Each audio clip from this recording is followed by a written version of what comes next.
bridegroom took the bride's name. It's extraordinary. Unheard of until recently. And then he made a covenant with Israel. And he says, I married you at Sinai. You're my wife.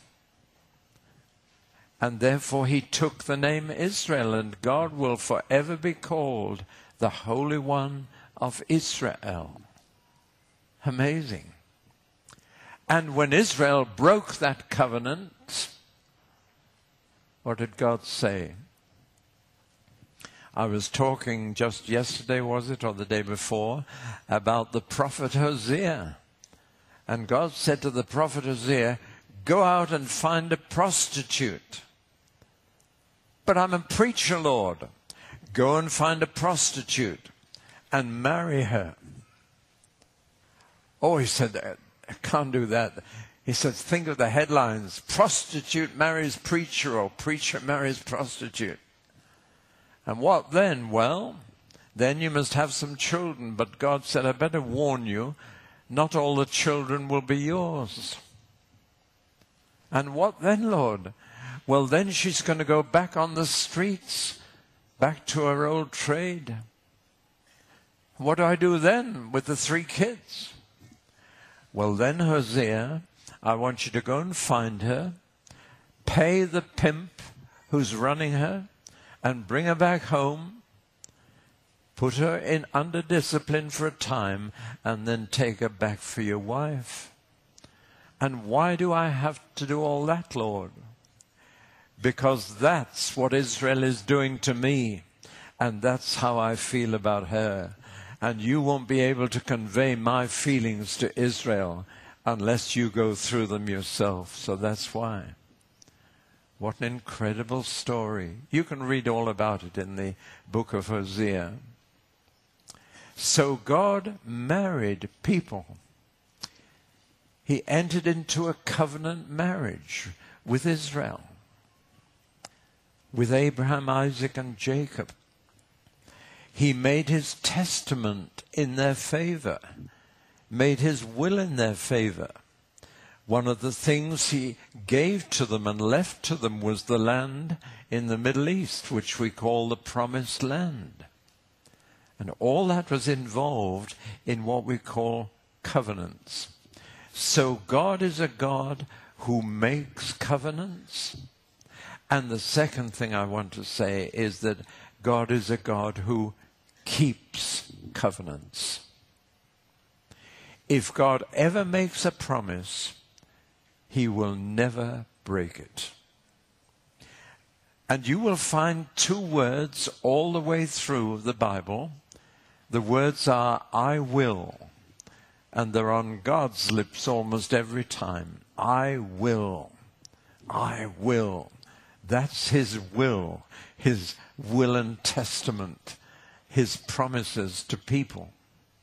Do you know, I once had a thought, and I got a sheet of paper, and I wrote at the top, the things Almighty God cannot do. And very quickly I had a list of 30 things that Almighty God himself cannot do. I remember it began with, he cannot break a promise. He cannot tell a lie. He cannot tell a dirty joke. And I went on writing these things down until I'd got 31 things on the paper. I made it into a sermon, actually, the things God cannot do. And then when I looked at the list, having completed the paper, I thought, I've done all those things. But that didn't make me feel bigger than God. It made me feel very small, that I can do all those things that God can't. That's because of God's character. There are things that are so distasteful, so disgusting to him, such an abomination of desolation to him, that he just cannot bring himself to do them. We need to understand what God is like. Whether we believe in God isn't really important. It's what kind of God we do or don't believe in that really matters. For some years, I was a chaplain in the British Royal Air Force. And I was a chaplain of what are called the ODs, the other denominations. Now, when men arrived at the Air Force station, they had to report to the chaplains. And there were 3 of us on every station: a Roman Catholic, a Church of England, and then the other denominations. That was me, known as odd or oddbods. And so what happened was, maybe a couple of hundred new recruits would arrive at the station. The Church of England always demanded first go, because he was part of the established church of our country. So he said, everybody who's been christened as a baby in the Church of England, come with me. And he usually got about 3/4 of them. Then the Roman Catholic had another go, and he said, everybody from Ireland, come with me. And off he went with about another 10%. I got everything that was left. Presbyterians, Methodists, Baptists, Salvation Army, Buddhists, Hindus, Muslims, agnostics, and atheists. So I was left with such a muddle, and I had to look after all of them. I really enjoyed being a chaplain to atheists, because an atheist would arrive, and on his arrival card, under the heading religion, would be atheist. And I would welcome him warmly and say, congratulations on your faith. You must have more faith than I have. To believe that all this happened by chance and came about without any help from anyone. I just don't have enough faith to believe that. I said, I have to believe somebody had a hand in it.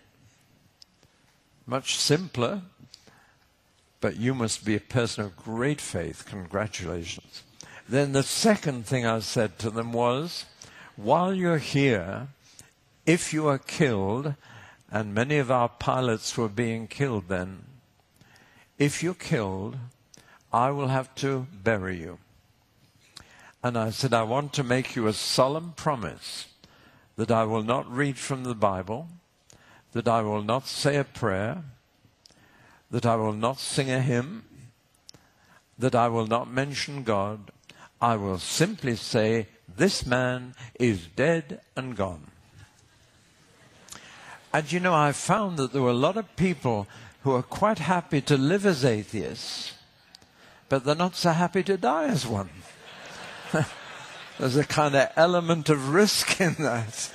And they didn't seem very happy about my proposal for their funeral.